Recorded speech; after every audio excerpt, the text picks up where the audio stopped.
wow ba ba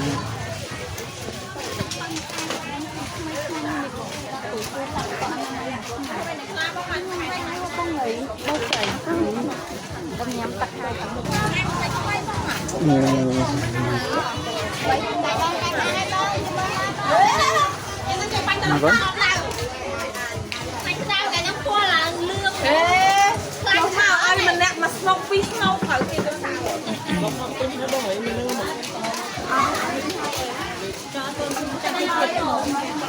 wow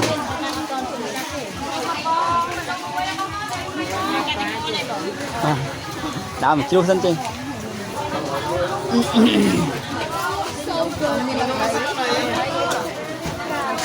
kêu khóc nhiều khóc tăng con bố chia con kia đấy chia hả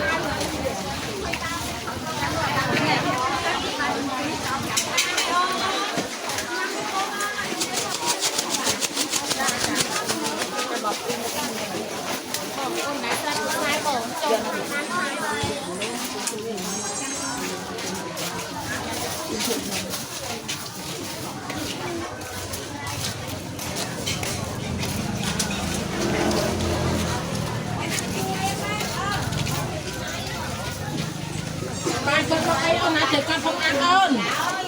Này thì con không ăn ơn mà.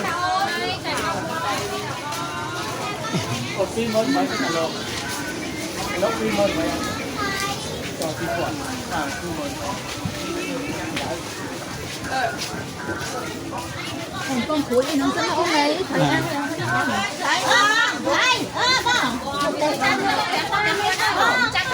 thấy ăn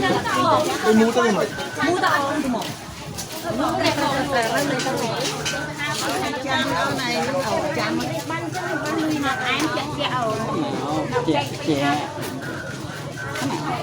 chè chè